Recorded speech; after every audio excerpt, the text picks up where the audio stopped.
Look at this stupid fucking backdrop here too. I get when you're tight, but when you get real wide and you can see the beautiful scenic sky that they airbrushed is fucking dead. Somebody was making a bunch of money, way too much money. Everybody in WCW is talking about how big the contracts were. And Stevie Ray made $600,000. You know who made the most money? Who was really legitimately fucking stealing? Whoever the fuck y'all paid to make these Spring Stampede entrance sets. I bet you got a fucking 6-figure bill for that horse shit. And it looks like a 3rd grade fucking middle school project. Wow. You know, I do need to say that your post Starrcast too. You're kind of surly in your own right here today. Oh, look, it's Goldberg. He's starting pay-per-views instead of finishing them. Yeah. How many people you think he'll injure in this match? Well, everybody he touches. And I would hope that one of them would be Billy Kidman. But I don't think he would want to touch Kidman. Good God. Goldberg looked the part, didn't he? Who fucking cares? Goldberg sucks. You know, well, that's your. You know he sucks. Listen, for real. Goldberg is a poor man's. I'm being serious when I say this. Goldberg is a poor man's Nikita Koloff. Okay, but to us back there at that time, he wasn't. No, he still sucked in.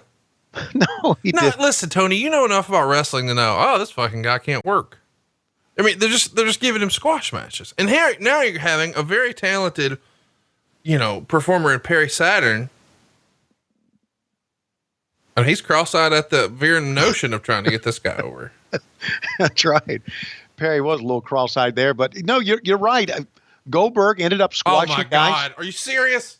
Okay, what the fuck is this? It's a fall-away slam. It's what it is. It's fucking Power Plant Day 1. That's what it is. I only know how to do 4 moves. Let me do them all real fast. Okay. So then why did the fans take to him so much then? Are you fucking serious?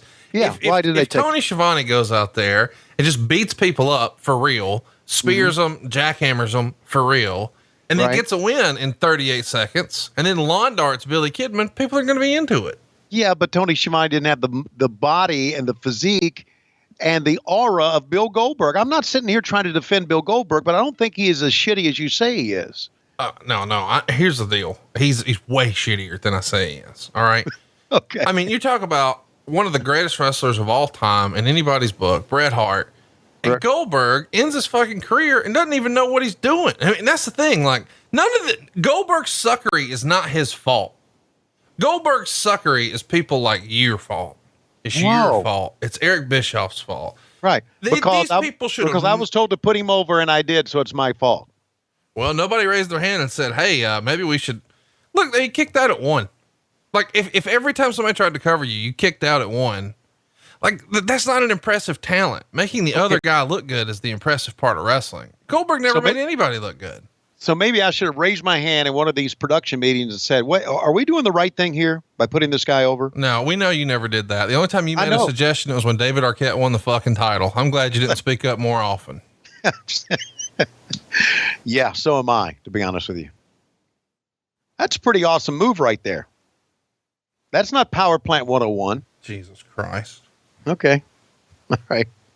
Hey, I can't defend everything Goldberg does, but man, here's the deal. I'm sure he's a nice guy in real life. I'm not disparaging him. I'm saying you guys put him in a fucking shit spot here where, you're like, well, I mean, how else could someone get over like that? We'll beat everybody in 13 goddamn seconds and don't sell anything and kick out on 1. And that'll do it.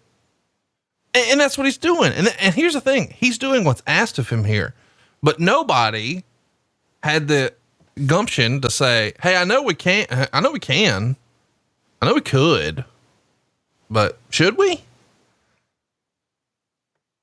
I can't argue with anything you're saying. Here's the deal. You tell me you book bring Nikita Koloff out right here for the very first time and book him the exact same way as Goldberg. Who would have done a better job? Well, Nikita would have. Of course.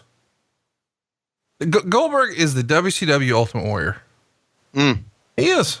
That's awfully stiff there, Conrad. No, awfully it's true. Stiff. You know what? At least Warriors promos, while nonsensical, were entertaining. They didn't really even have Goldberg do promos. No, just yell, "You're next."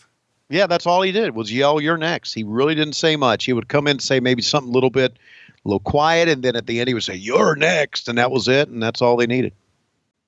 So, I know listen, Goldberg is not the main reason we went. Oh fuck, that was bad. Oh yeah. Man, you slipped on that, buddy. Yikes. That was not Goldberg's fault or WCW's. Yeah. By the way, I know everybody thinks I hate Goldberg.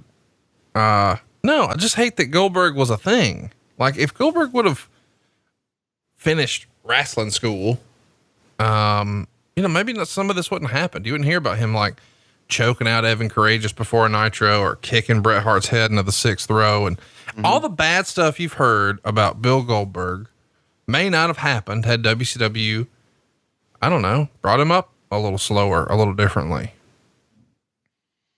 Well, I can tell you, you need to blame Jody Hamilton. Well, you blame Eric Bischoff. It's all Eric Bischoff's fault.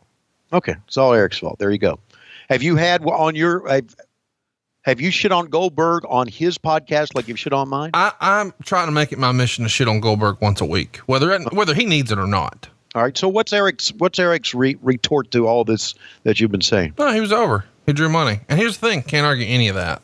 Right. But to Kevin Nash's point, how does it end?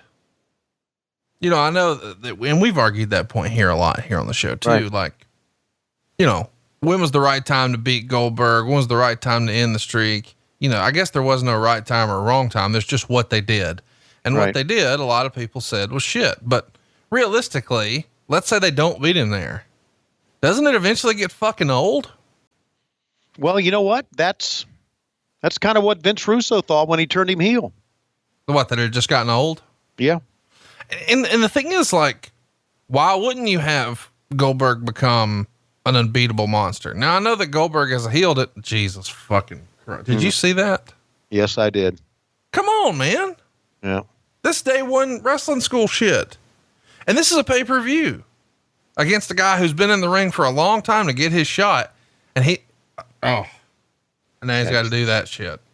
Yeah. The thing is, like, he doesn't know any better. I'm not mad at Goldberg. Goldberg was doing his fucking best. I really do believe that. Don't you? Oh yeah. I don't think there's any question he was. He just wasn't fucking ready. Look at that. He's not ready. This is Mongo with a bald head. As far as wrestling ability goes. And that doesn't mean that the natural charisma or talent or, whatever it is, Goldberg has it in spades. Look at the crowd. They pop for nothing, just facials. That's very Sid Vicious-like. Yeah. Sid was the first guy I remember who was very intimidating and jacked up, who would just look at the crowd and that would be enough. You just make this crazy face and look at the crowd and it works. And man, Goldberg's doing it here. And how about this? They're showing he's not bulletproof, having to sell the nut job. Yeah. How about that? Because you think he's going for the jackhammer. He's going to beat Perry Saturn, and they, I don't know if swerve is the right word or not, but they kind of swerved us here with no jackhammer. Can I just tell you, I'm really thankful that as much as I don't like Goldberg being a thing, not the human, but him being a thing, at least we're not watching fucking Raw, right? It could be worse. You're exactly right. Oh my God. Would you look at Ron Reese? It was so cool to finally meet him this February. Oh. Like he said, oh man, did you see his head hit the fucking mat? Yes. And it didn't bother me at all. And again. Yeah. Yeah. Ron Reese, really a good guy, man. Really a nice man. Yeah. And he just wanted to do his best, but Ron, didn't have much. Made me really excited that the Yeti was there and you got to call it. And the Yeti. But it was funny because he's out there and you don't think about, hey, what type of coverings does a Yeti wear on his feet? Like Asics or New Balance or something like that. And it was like surreal to me. Like, oh fuck, this is the Yeti, but he's wearing Asics, which means that's really still Ron under there. And then I got to meet Ron after and he couldn't have been nicer and listen to the pod and hey, there you go. Goldberg gets the win. Surprise. But, he said he lived local and I just in my head, I was like, fuck it. At his height, everywhere's got to be a walking distance, right? Right. Just like One step Marietta, another step Alpharetta, another step Conyers. Like, you're on your way, baby. He truly was one of the biggest guys we ever had. But he just no, the biggest. Yeah, he just didn't have it. So Goldberg gets the win here. And no surprise, they gave him a lot more time than I really expected, if I'm honest with you. Yeah. Just because it felt like this would have been in and out. Meltzer gave it a 1.5 stars. They went 8 minutes and 10 seconds. And he said, this match had the most heat of any match on the card, even though there were situations where if it had been anyone but Goldberg in there getting lost, the crowd would have died. That charisma really made it up though, didn't it? Yeah. Well, I don't know. Again, Dave's use of the word heat and my use of the word heat are two different things. He's actually thinking of more crowd reaction when he talks about heat, and the fans did react to Goldberg doing his thing. There's no question about that. What's the word that you would like? I understand the difference. You're saying heat is in the crowd really hates you. They're throwing trash. They're upset. They're angry. You're healing them, whatever. You mean it in a negative connotation. He's using heat just in lieu of response.